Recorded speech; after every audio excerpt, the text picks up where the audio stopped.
Hello fight fans and welcome to the Combat Challenge podcast. My guest today is someone who's been involved in martial arts for over 15 years. He's a Brazilian Jiu-Jitsu brown belt.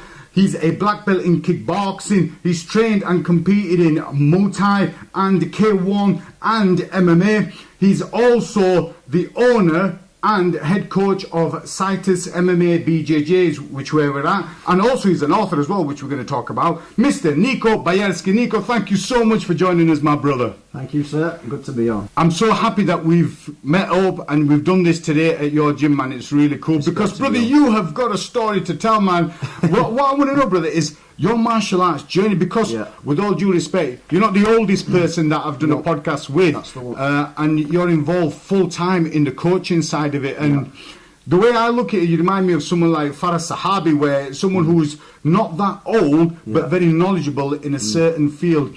So talk us through your martial arts journey and how you ended up where you are now. Okay, so going back to the very beginning, like most people as a child watching Bruce Lee, I was always obsessed with the smaller man being able to beat someone bigger or multiple attackers. There was something real about it, you know, without using laser beams. Like, there was something real and like an actual magic about it. So I always wanted to do martial arts from a child. I'm from a family of fighters, so my dad's half Italian, half Polish. Now, on my Italian side, my grand's dad, he was a world judo champion. And then on my Polish side, my granddad Stanislaw Bajerski, he fought in World War II against the Nazis. Really? Yeah, but he had his own platoon in World War II as well. So he ended up getting captured by the Nazis. And I think he's probably one of the only people ever to escape 2 German death camps. He escaped to France, then Scotland, then made his way down to Huddersfield, where he met my Italian gran. So was that your dad's father? Yeah, that's the one. Yeah. So then, so from there, my sister as well, she's a pro Thai boxer. She's just starting out in jiu-jitsu. My cousin trains. My son trains. He's got a better head kick than me. Probably the best back control than any toddler that you'll find. And my uncle Ricky, he was a doorman and a karateka. But to this day, you know, I'm in this industry. He's probably the toughest man I've ever met. No mess with Ricky. He was used to go to every pub in Yorkshire and ask for to fight the hardest guy. He would. I remember to this day, I was a kid and I was like 8 years old, or maybe 5. My dad had a shop and all of a sudden it had just empty. And then, Ricky's here telling stories again. Stuff like, you know, he'd be like, you know, the real stories as well, it'd happen. He'd be like, five lads jumped out of a van with bats and chains, and he went, but I'm not fucking running. I've never lost a fight in my life. Do you know what I mean? And he meant it, and he did. He would knock 5 people out. So there's been like a lot of fighting involved in my life. So, you know, I'm a martial artist and coach first is what I say. Like, as we said before, I could have gone a lot further in MMA. I might jump back in, but I always just wanted to be a martial artist and understand every aspect of it. So I've had mainly more grappling matches than all. I've had like about 60 grappling matches, and you know, I've jumped in the cage and the ring, but I never put that before coaching. You know what I mean?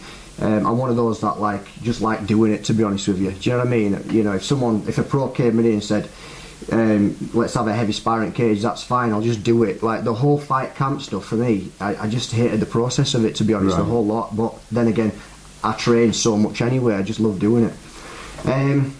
So just one thing, brother, you mentioned your pops, right, a couple of times. Yeah, that's the one. Okay. Yeah. Now, I was doing some research on you, brother. Yeah. Right. Okay. And one of the things I came across, right, your pops, Mark Bajerski, right, that dude is popular on YouTube, man. Yeah, that's the one. You need to check him out. Mark Bajerski, has he got something like 170,000 followers? Yeah, so he was the #1 psychic in Spain, ranked as the #1 psychic in Spain. He's read for, you know, the likes of Kerry Katona, travelled all around the world, international speaker and author. So yeah, he's done really well with it, and it's something that he got into later in life when he was like 38 and just found that it was a gift he had, basically. So yeah, he's the head of something called the Pure Energy Healing Academy, which is a bit like Reiki, and it's growing. It's probably something bigger than Reiki. So yeah, I'm happy with him. He's doing really well. He's got a right smile on his face of that dude, man. That's it, yeah. If you go on the channel, you'll know about it. You go on YouTube channel, he talks about all sorts of stuff. Yeah. Just don't speak about vaccines. So, from you, brother, from a young age, what sports did you get into which ended up where you are now? Well, I started out I used to love running. I competed for Yorkshire and Humberside and stuff like that. I used to always just love running. And then I had a punch bag in my bedroom. So from a young age, from like 12, I just all night just hit the punch bag. And then I tried karate younger, bits and bats as a kid before that. But really what started it is Thai boxing at 14. I got obsessed with Thai boxing, trained all sorts of clubs. And was that local to here? Or? Yeah. Trained at Calder, trained Master Skens, trained Symington. Calder's the one who used to be that Blockbusters yeah, near that's it, the one bottom of town. Yeah, it's a great gym. You know, there's a lot of great gyms in Halifax, and is it Ricky Richardson? That's the one. Yeah. He's a good guy, and so he brought me on quite a lot with that as well. So that's how I started with that. Really started, Thai boxing, and then did 6 years of that. Then we jumped into traditional jiu-jitsu. All right, so at the time you don't know the difference between traditional jiu-jitsu and BJJ, do you? So. And for those who are not learned, what is the difference between traditional jiu-jitsu and BJJ? Well, there's a massive difference because traditional jiu-jitsu is basically it's where BJJ comes from, I suppose, but it stems from samurais. So in them schools, there's a lot of pretending to block the katana into a hip throw, into a stab, but obviously, in this day and age, that isn't going to happen so much, is it? Right? So there's not a lot of connections to real life in the cage or whatever. It's a little bit different. So BJJ is the most effective martial art, and then so that's the first two arts I did really was the Muay Thai and traditional jiu-jitsu. Did a bit of say karate and taekwondo and things like this. And then that's what led me on to do it. And then I wanted to be a PT, right? So that's the first thing I did after school, became a PT. I was the same, just wanted to be a coach, you see, and coach people. So, how old was I now? Like 18, 19. I was 18, I started as a level 3 PT. At 18? Yeah. It might have been 19. Right, at DW, okay? And then the rent were quite a lot just to be a PT. I don't think they do it now, but they took the mick, right? It was like $5.50 a month. And at the time, I said, to get more clients and things, could I teach like a kickboxing class on a weekend? And the owner said, yeah, that's absolutely fine, start teaching a kickboxing class. So I didn't know what the hell I was doing. Didn't have a name for it. People had come in and we just started teaching kick. We were all just hit and miss doing stupid stuff. And but I wanted to carry on teaching it, right? So, but I couldn't really afford the rent at the time at the gym, so I found a local lockup unit, and this is how my career started as a coach, really, quite young. That's why I started quite young, sort of by accident, really. At about 18, 19. So I found a local lockup unit, all right, and I had my 2 students from DW that came with me, right?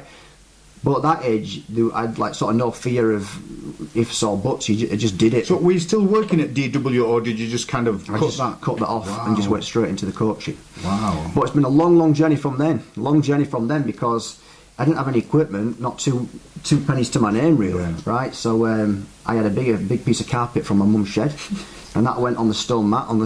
That was it, and 4 punch bags from Argos, which is stuck on the wall.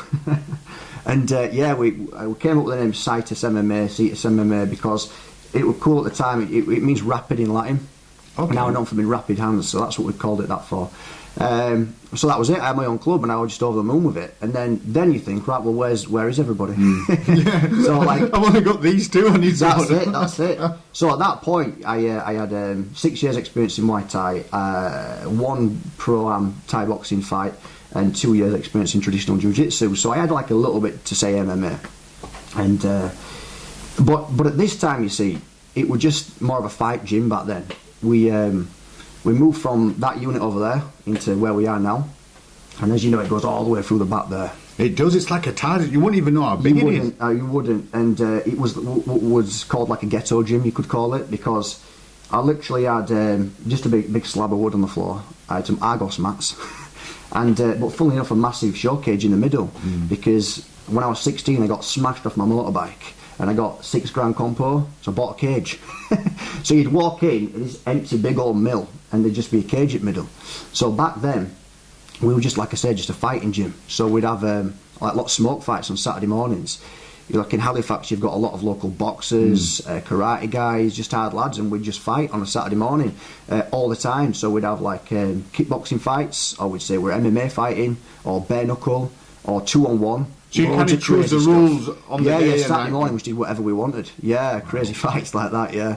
And that went on. And Membership wise, quite low. Yeah. I no money, and at the time what I was doing is I was doing what's called sweat jobs in factories. So I'd get a phone call from an agency saying, Nico, tonight you're working in this factory starting half an hour, and you're there for 12 hours. And it's funny, I always laugh because, funnily enough, I used to turn up at these places and everyone would be Polish.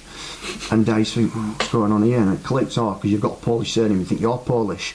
And they're hard working people. That's why, they're hard working. And I just about got through, 12-hour shifts, just non-stop. They just smash it overtime. So yeah, from there I invested what I had into like a few more mats at a time. And, it sort of took off slowly, but not much. I nearly shut the gym a few times. It nearly went under lots of times. Is that because of the financial stress? Yeah, of course. And not having like a solid job and things like this.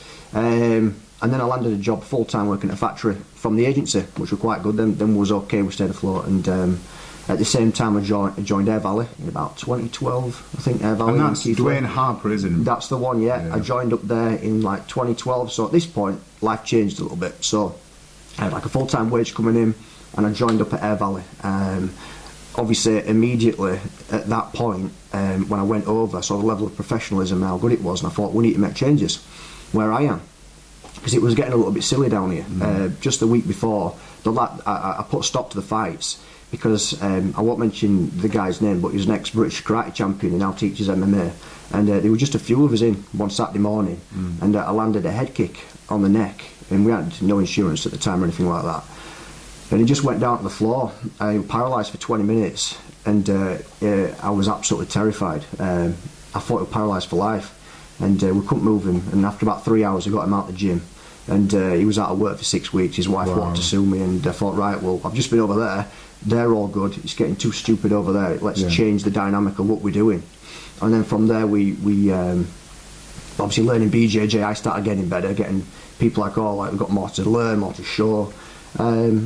And then for the next sort of 4 years to about 2016, just training, I had a few matches and just slowly building the gym up, building the reputation. Was that BJJ match or was that MMA that you were doing? I had a few MMA matches, but mainly BJJ I was doing. Brother, didn't IMC one of your MMA fights? You did, yeah, good. Was it on Rock Solid or? Solid Impact. Solid Impact, that's it. That's it, yeah. I loved it. I did. It was good. Yeah, that was about that time, actually. About 2016, so. Yeah. And so, yeah, at this point, about 2016, I went to Los Angeles for a couple of weeks and trained at 10th Planet HQ. And I trained there full time. And that changed my mindset because my main training partner when I was there was a guy called Marvin Castell. Who's one of their top black belts now. He's fought Nicky Ryan and what have you. And he took a liking to me. He was a brown belt at the time. I think I was a blue.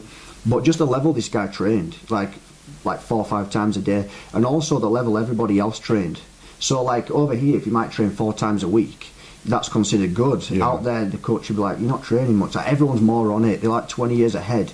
So when we came back, that's when I really upped my training. I thought, right, it's not really what I learnt there. It's more just how much they were doing. It's the mindset as well, I took a lot of the no-gi warm-up drills and just the atmosphere went back, and again, that's the gym elevated again, and so moving on from then, not long after that, there was, I said, another jump up in the gym. We're getting more mats and things like that, and then I started coaching a lot more after that without meaning to. So at this point, I got asked by Fusion Kickboxing in Bradford to be an MMA coach there. And that's just out of the centre, is it? Just off Thornton Road as you're going up? Yeah. More of a kickboxing gym, so they wanted an MMA guy in, and at that point I was like a purple belt, I had a few fights and what have you. So I went over there and did that through someone I knew, and then I was also obviously training here, and then I was teaching at Streamline Fitness in Wibsey, teaching women's only stuff as well. So I was training like nearly 250 people a week when I was like 24, 25, everywhere. Trying to get my own training in still at Air Valley. So at that point I managed to start training full time without working at the factory, so I had lots more time, so I was just doing it full time. It were relentless.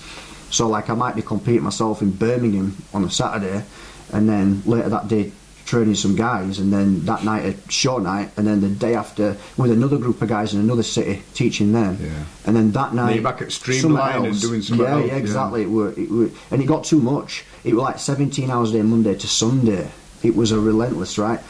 But I learnt a lot in them 6 months. A hell of a lot about coaching, because that's all I was doing. You know, you get to try lots of new stuff out, like how do you know, what works best, and how do you get to the essence of stuff. And so when I knocked that on the head and just put all my focus into saif MMA after that, and then just my own training really, and then I became the Ultra MMA coach. You know, Ultra MMA, when they do that. Is that the white collar sort of thing? Yeah. So I quite enjoyed doing that. I did a bit of that, and just helping other people. And did you teach that from here? Yeah, here and Bradford. Right. Yeah, so I stopped all that teaching and was back into doing it again at other places.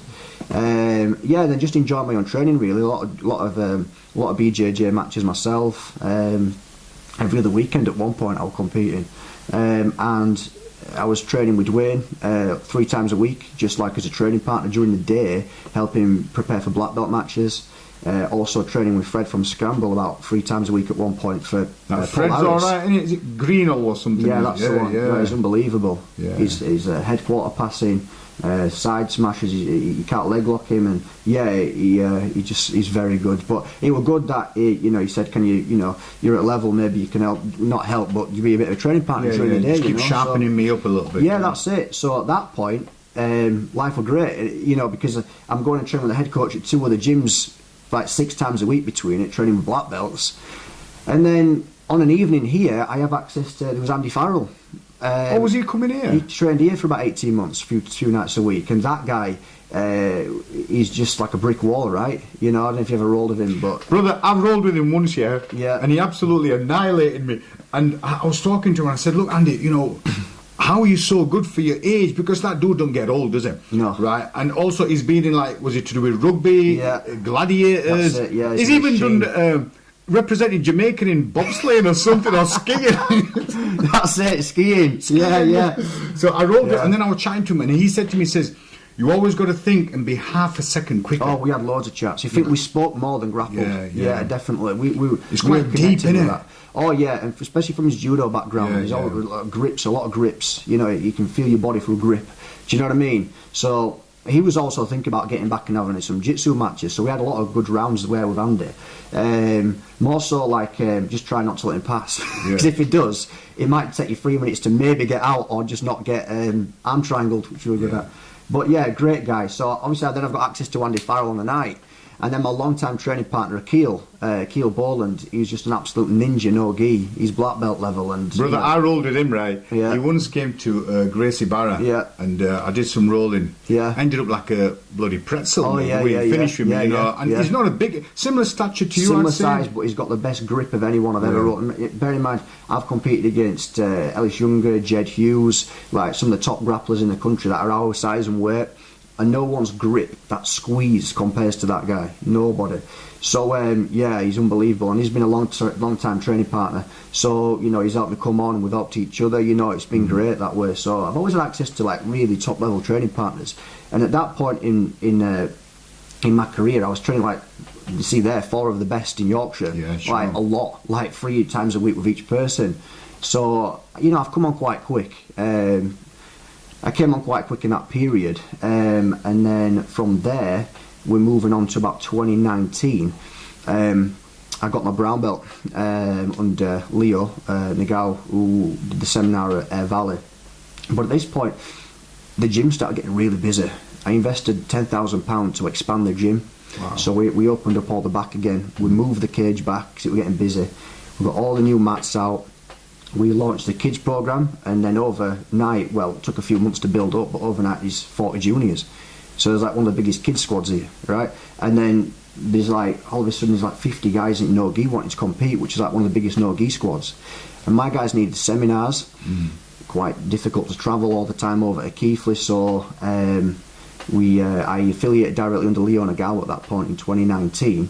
Affiliate the gym under there was just a sensible thing to do, really. Made more sense. And so jumped back in the cage in the ring randomly. You did? Yeah, I saw my sister. She had a fight, and I just thought, I hadn't sparred in a month at that point. But I just spoke to a guy in Sheffield doing an organisation. I went, "Have you got any lads at this weight for next week?" So on 1 week's notice, I just went in, jumped in, and knocked him out with a stab kick. It was brilliant. So that were quite cool. So that I got my brown belt. I think the week after, won a K1 fight, and then the gym's getting massive. It's all blowing up. So 2019 was like a big turning point, and I'd realised that for the last 10 years, as a full-time coach, I was training 3 times a week as a student at another gym, which you don't find many coaches doing. So that's why I'm quite good with getting people to be good students. Yeah. I've been a student while coaching for so long. I've been in that energy. So yeah, moving on from there, 2020 just kept building up. Invited to compete on Pantheon grappling. Which was that at Scramble Academy? Or? Yeah, that was at Scramble, and that was brilliant. Getting invited on that, it was like another good stepping stone in my career. Again, but it was funny because I just said to a few people at the time, just a guy called Jed Hugh from London. I don't know where he is, just coming up, and everyone's like, "Oh, fair enough." And then someone said, "You know that guy's Ross Nichols' main training partner?" And I went, "Oh, he won't be." And then somebody went, "No, it's honestly, he's like heel hooked a black belt last week in 10 seconds. He's like meant to be a ninja." Oh, okay. Yeah, I thought, all right, fair enough. And then he comes out with Ross Nichols.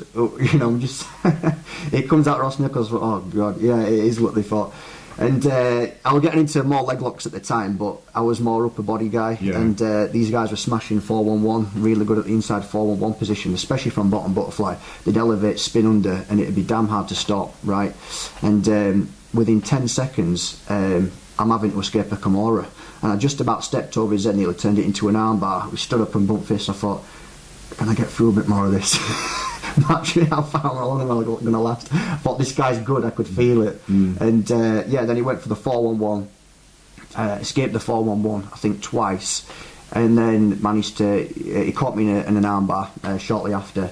But yeah, that was a funny one. That was a funny time. And for those of us who are not that knowledgeable, brother, explain what's the 4-1-1? Yeah, so 4-1-1, it's an inside leg position. Right. So it's a leg lock where you've got both of your legs on the inside of someone else's leg. So your legs are quite hidden, right, where you can expose their leg, which is a heel hook.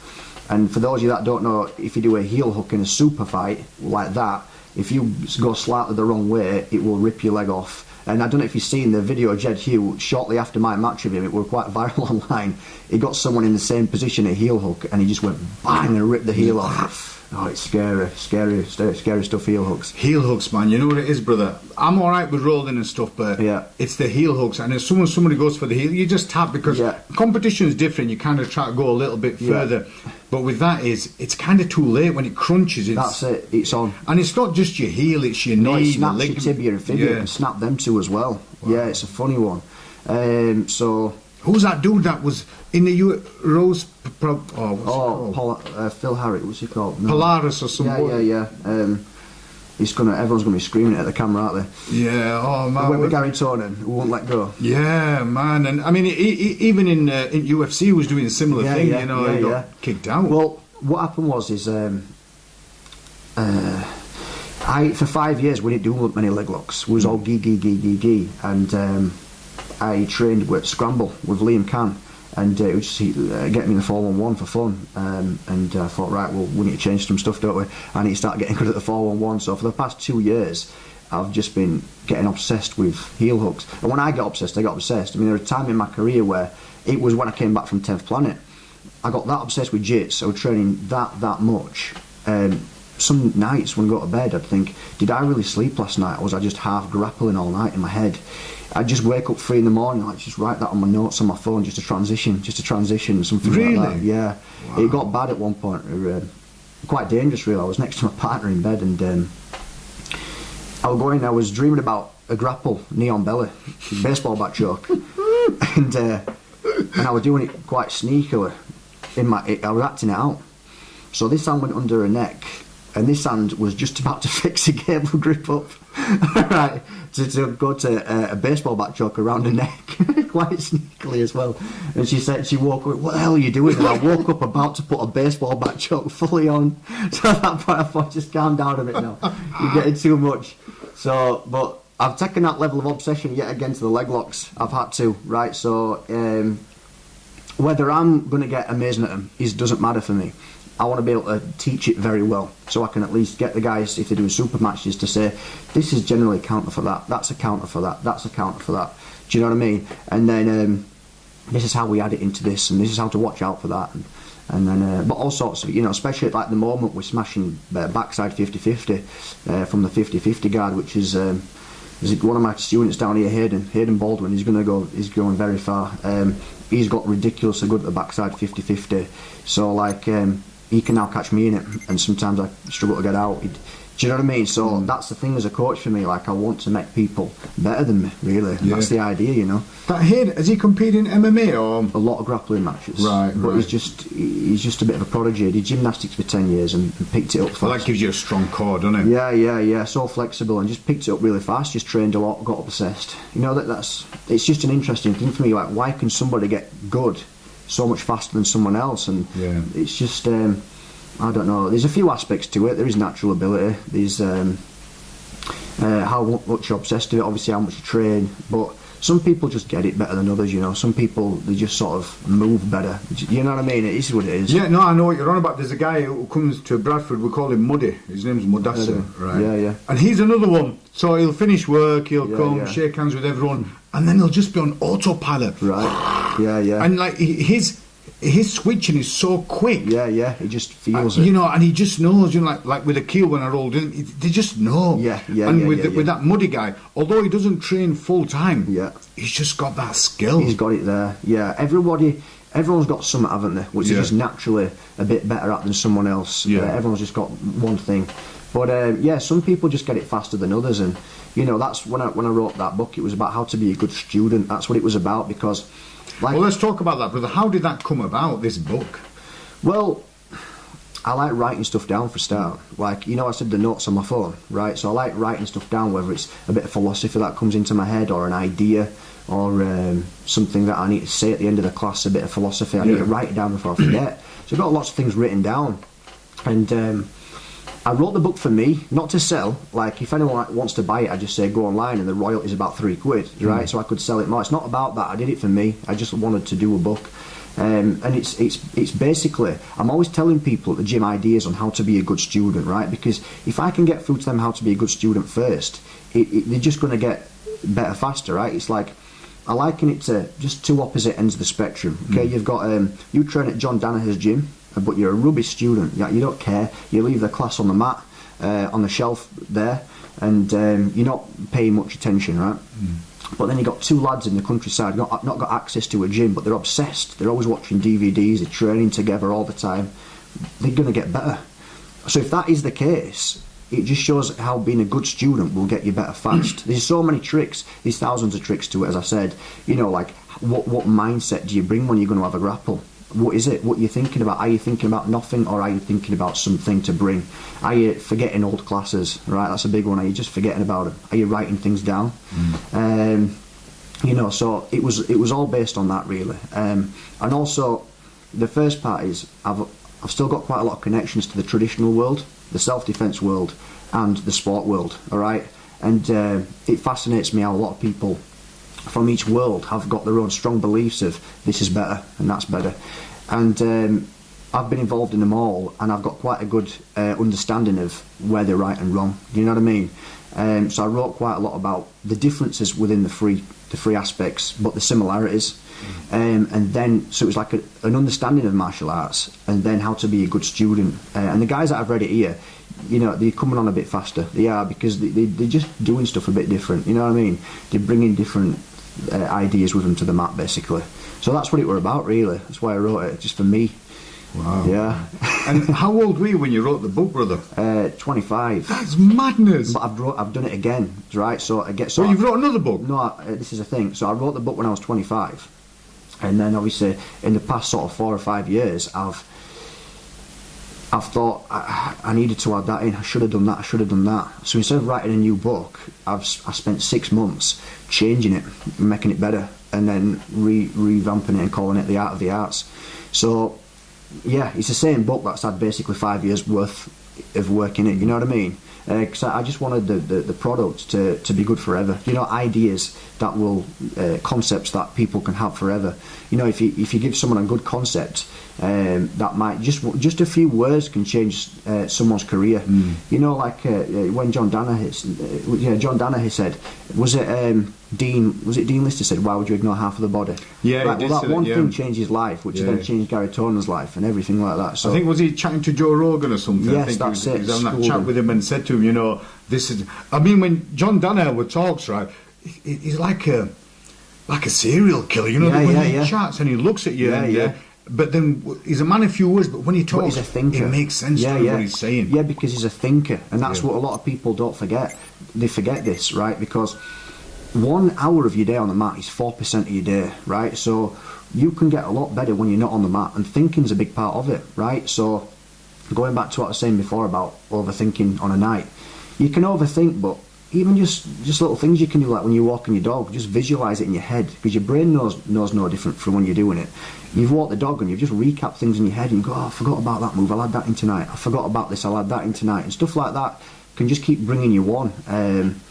But yeah, I think, you know, it just pays dividends a lot of the time as well. Just before a student comes onto a mat, just spend 10 minutes thinking, I haven't done guillotines for a long time, I'm just going to try to get that. I'm going to put myself in a bad position, I'm going to do this. And, you know, one of the reasons I got good quite quick is because I was always trying new stuff and I was not afraid to get tapped. It didn't bother me, right? So you get a lot of people, they're stuck in the mud with a few certain moves, and you think, you're tapping at people up with them moves, but you know you've got your go-to. So, and also, if you have got an ego in that respect, well, if you're going for something you haven't done for a while, and you catch somebody in it, then, or if you get caught yourself, it doesn't matter, does it? Because you were going for something new, you know. So that's. But that's a mindset, isn't it, brother? You know, some people have it. Some people need to be told. Some people pick it up over years. You know, they kind of evolve.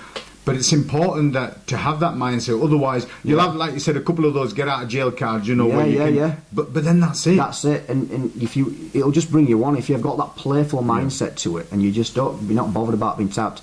You're going to add this in. You're going to add that into your game.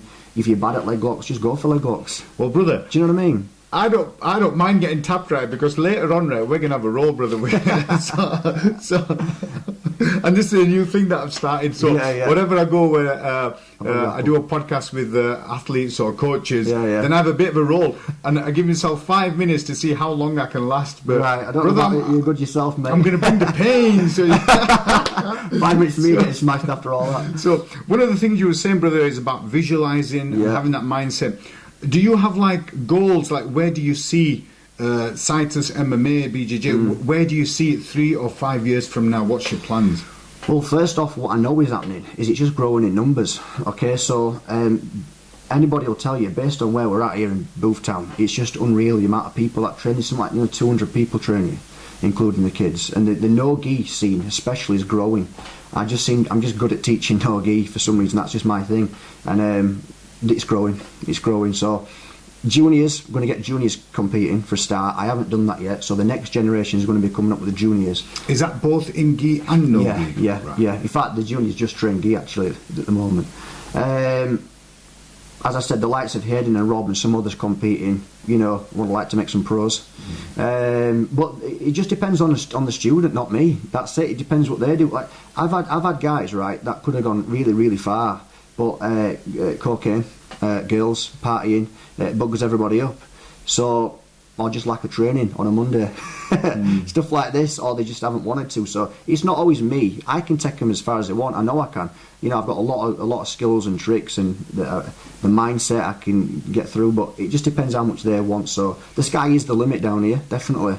But we'll just have to see, really. I mean, mainly what I get the most kick out of, to be honest with you, as time passes, is helping people the most. Channel 4 Paras, they came down to the short documentary on us because we saved a guy's life. You know, Guy Tony, he took a big overdose and then he survived, and then the next day he heard about the gym and wanted a fresh mind, and he came here like a rake. He couldn't walk properly, and then we've got him on the straight again, and he says we saved his life. I mean, just the other day we had a woman crying, right, because her 5-year-old's got lifelong sensory problems, right, and doesn't touch other kids, right, or anything like this, and then he's grappling. So, you know, stories like that. Like, These are really it's challenging, powerful but stories. really rewarding as well, aren't they, Yeah, brother? 100%. You know, as a parent, if anything like that, if you can help someone's kid like that, like, you don't get much better than that. No, That to her, we're more than a UFC belt. You know what I mean? 100%, You know, yeah. so things like that is really important. And helping people like that, you know, it's just a byproduct to what we do. And, you know, that's why we've got such a good reputation, really, things like that. Now, do you think, although you know you're all about the coaching, do you think you might jump in again at other competitions, or you're just going to focus on BJJ? It's a funny one at the moment, because I do have a bit of a dilemma. I love the coaching, and I know I'm good at the coaching. And, you know, if I were to jump in, we'll have to just see. I mean, this guy, Josh here, he lives between here and London, and he messaged me the other night. And he does a lot of PTs at, I'm not saying the name of the gyms, but good gyms, and trains with a lot of pros. And he said, look, he said he'd been training with a few Bellator guys and Cage Warrior guys, and he went, I spar, I can feel it, I think you beat him. Do you know what I mean? And I said, yeah, I possibly could, but what do I want? Like, I don't know. Basically, like 6 months ago, something, you know, bad happened in my life. Like my son, we've got Hugo, our beautiful boy, and the second son, Robin, were born, and we didn't realise anything was wrong. I meant to just come here that same night and coach and train, and just quickly, I'm going to go back to this in a second, but I watch a lot of Jeff Thompson and people like this. Have you heard of the guy? Yeah. He talks a lot about Budo and what transcends martial arts, and what codes to live by and stuff like that. And he said his friend, a doorman of many years, he lost a leg, and he slapped him into Budo in 1 hour. I says, what does it mean, this Budo? I got slapped into Budo in 1 hour, what's that all about? I did more research on Budo, and it basically means get rid of your ego. Well, Budo, what it really means is it's the enlightenment, it's the ultimate enlightenment for a warrior, right? To unleash spiritual awakening, basically, not a scared to death. Do you know what I mean? And just basically not being greedy, living by your means, helping people, all the good stuff in life, and just awakening in that respect. So I did have an ego before that to prove certain stuff, but like I got the biggest lesson taught in my life in the past 6 months. So yeah, my second son were born, and we didn't know anything was wrong. And then next thing, the nurses are rushing in and they said, look, there's something wrong. If we come back in, something bad's happened. So we spent 4 hours in a room not knowing what's wrong with the son. And then they came back in and said, look, your son's got 2 holes in his heart and Down syndrome, yeah, which I didn't know about. And yeah, and then he nearly didn't make it, but it's been a hard 6 months. So I've got pushed into Budo fast, you know what I mean? So asking about whether I want to go and improve stuff, like I don't know, like I'm living by my means, I'm enjoying it. My ego's just got smashed to the floor, do you know what I mean? And I'm just happy, do you know what I mean? Yeah. You know, I look at my son smiling at my face with 20 wires coming out of his body after open heart surgery. You think, you know, you look at something like that, you think, just be Just put it happy. in perspective, don't it? Happiness Just- comes yeah. from here, do you know what I mean? So I just love what I do. We've created a great brand down here, Citus MMA coach Nico Bajerski, all the people training. You know, I'm just happy and grateful. Grateful is the main thing it's taught me. I'm just grateful. You know, you've got a gift with coaching. Push that gift. Just be you and what you are, and that's all that matters. You know what I mean? for sure, so maybe man. we'll see, but not for an ego purpose. Yeah, oh yeah, of course. Just if I wanted. You know Yeah, what I mean? yeah. I mean, that reminds me of Les Allen. I did a podcast with him, Yeah. and you know he's very skillful. And you know, back in the days, he competed in Pancras. He Yeah. went across to Frank and Ken Shamrock and did stuff there. Yeah. But when he came here, it wasn't about the competing himself. He just wanted to teach, and he's Yeah, very yeah. much into meditating and, and his breathing and his chakras and all that sort of stuff. You know, yeah, definitely. so his mindset is to kind of lead a pure life, Yeah. but doesn't want to compete. And I get it now. At the Yeah, time, yeah. I was like, man, because I remember the first competition I went to, I said, Les, I'm going to be competing, you know. Yeah. And he was like, okay, but I could tell he wasn't too happy. It's like a father not too happy with son, but kind of going along with it because they have like unconditional love. Yeah. And I remember having that first competition, doing really well, and I think I finished it in 17 seconds, Wow, right? yeah. And I was like, oh, and I had it on the camcorder, and I took it to Les, and I said, here, Les, have a look at that, you know, I did that. Yeah. And he looked at him and went, And then he was, well, you Not should have about done that. this, you should have done Yeah, that. yeah. And then he kind of left it, he didn't talk about it. And at Yeah. the time I was thinking, man, you should be proud. But he reluctantly was okay with me doing it. But that's not what he wanted to do, do you know what I mean? But maybe for him, he needed to see people go on that journey and then decide for themselves, you know? Oh, yeah, 100%. Yeah. It's what you want to do yourself, isn't it? So, you know, it's, like I say, what for me, like, I am the opposite of that in terms of I want to push students if they want to do it. Like, I'm all for them competing in that respect. I might jump back in the match, you know, like, especially want to push myself in jits just to see what level I'm at there with certain stuff. Like, you know, since affiliating with Leo, I've had some funny. So I've been able to train with some good guys, right? So I every 6 weeks I drive to London. Without stopping, boom, straight to London. It gives me a different postcode, but I'm going to get the train next time because I get tired. Last time I went, all right, checkmate. Okay, so I'm at checkmate, right? Because Leo, he's a crazy guy. He'll just teach you. He'll teach there. He dots about. He's a bit like that, you know. He's that level. He doesn't have his own thing, but he dots about. And yeah, so I went in and I says, oh, you know, I wanted a PT with him basically, and. Yeah, so he says, oh yeah, I think it's gi. I went, what do you mean you think it's gi? He went, oh, we train upstairs. I says, okay. And so I thought, oh, there's some other people coming. And I had some red pants, right? Red pants, gi pants, which I thought, it's all I had at the time. I was rushing. And the top, and I thought, oh, I hope no one's got red blooming pants on and a white top. And next these big guys are walking in, big guys. And I trained with him before in London at another gym, and they were all nogi and they weren't quite as good as these guys, so I just assumed they were the same crowd. I thought, oh, fair enough.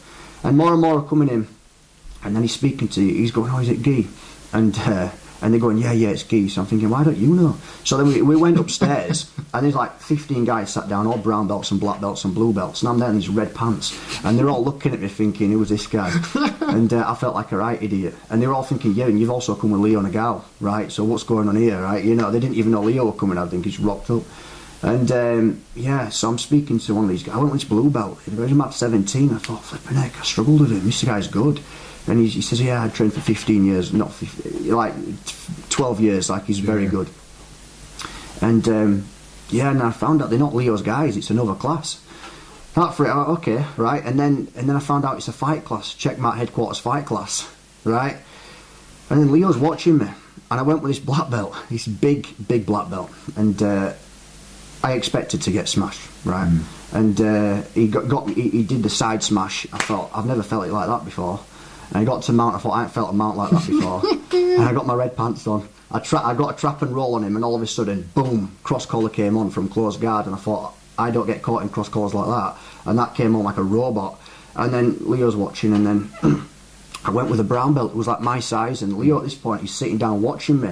I thought, well, Leo's watching me, so I've got to do all right. Yeah. I've got to put it on, I've got to do all right. And I'm thinking, I'm struggling with this guy. I was knackered from the other guy. I thought, I'm not sweeping him. He's not passing, but I can't sweep him. And I'm really working hard for him not to pass. And Leo's watching. I want to do well. I'm just thinking about me doing well. And that was another 8-minute round. And then I'm just absolutely gassed. Drove all the way to London and not much to drink. Sat down. I went, those two are good. I went, that black belt's good and that brown belt's good. He goes, oh, come on, man. He says, that brown belt is a 2-time IBJJF European champion. And that black belt, that's Jackson Sousa. I went, fair enough, okay, that makes sense. But you felt alright then? Well, then I felt alright, yeah. Held your own against people like that? Sousa. Yeah. Not against Jackson Sousa, I didn't, no chance. That was amazing. The best guy I've rolled it ever. Yeah, that was incredible. Just the precision and the pressure, and it was just done to a T. But things like that, it changes that again. Like, when you come back, you change.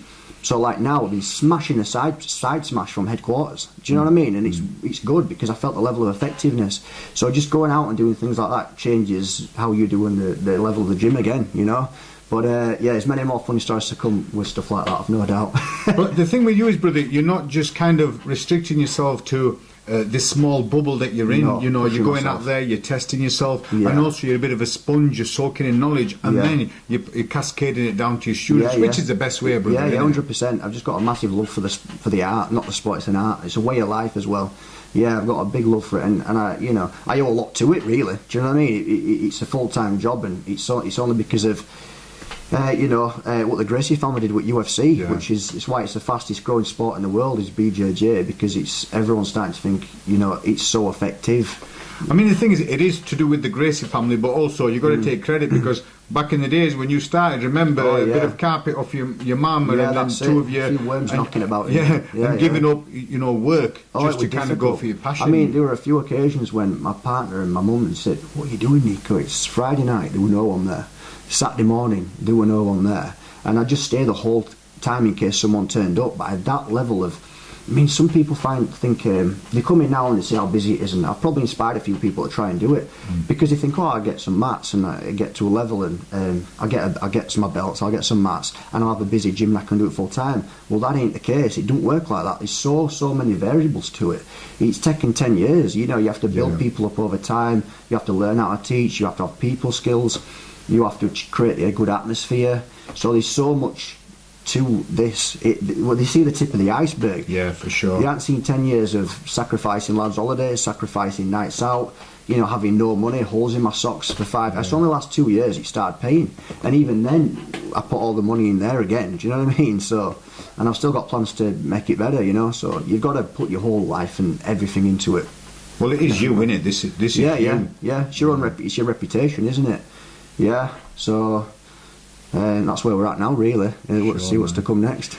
Well, a couple of months from now, brother, we're going to have another podcast. Yeah. Because what I'm doing is I'm spending time with people, building up a bit of a platform with them, and then every maybe 3 or 4 months, engaging with them again and seeing where they are, so that we can it'll create like a bit of a vlog as well, for not just for you but for your students to look at and say, oh yeah, Nico, he's done that, he's done, so that it creates a timeline. And then if you want to use any of the content for your book, brother, who knows? Yeah. Nico, thank you so much for sharing your knowledge, your experience with us. I really appreciate it, because it's good for me as well, because I learn so much. Over these last couple of months, the podcasts I've been doing, I'm learning from people, you know what I mean? Yeah, they're brilliant. And who knows, brother, who knows, man? I could be the Joe Rogan of Bradford. Should be.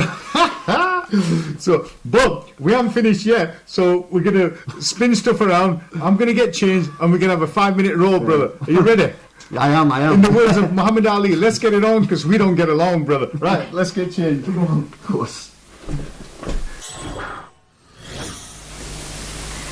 So we're on. 5 minutes. Here we go. Right, come on, brother. Straight on.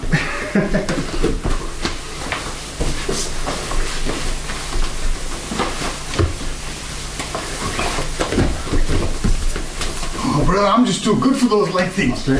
Oh, shit. Get on it.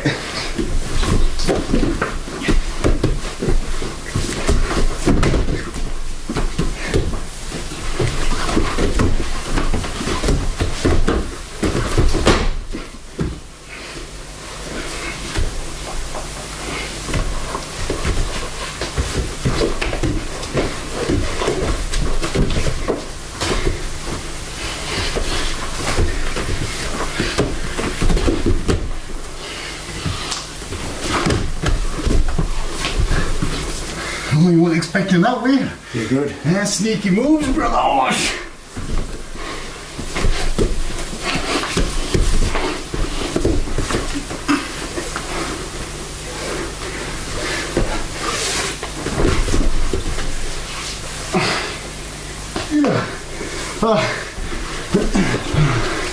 well, that didn't go too well, did it?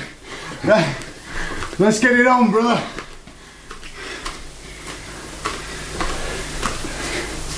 What you stood up for? I thought you were I thought we were going to sit, brother.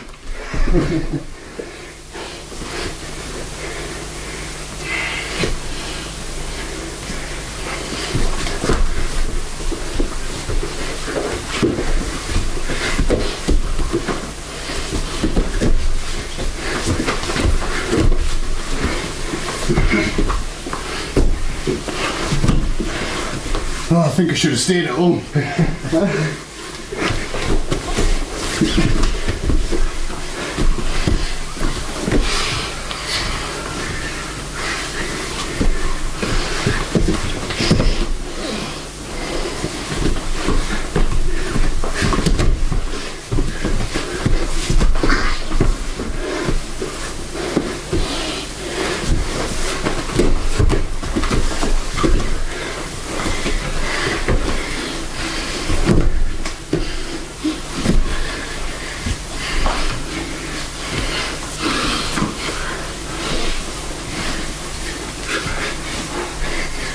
don't you know?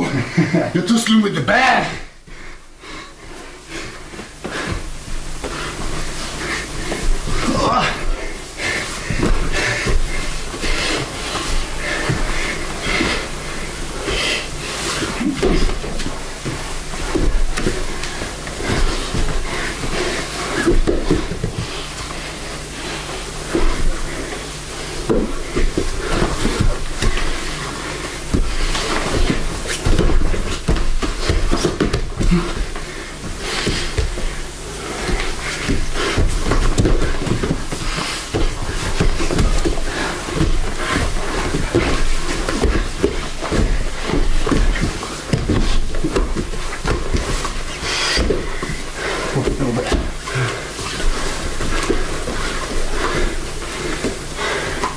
You look tired. Right, you ready? You ready? You look tired, brother. Right, go on now. Let's move. Go fast.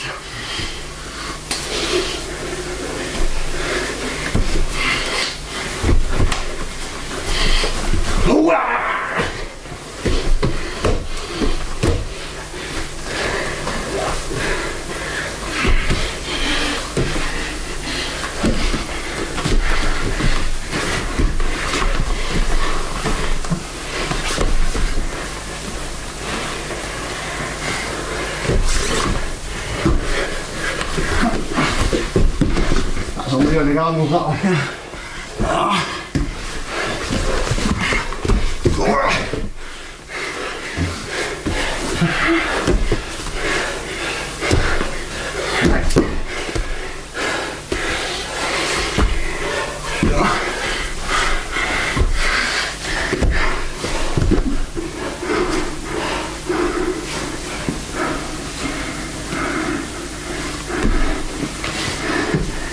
Yeah. You look slow there, brother. You look tired.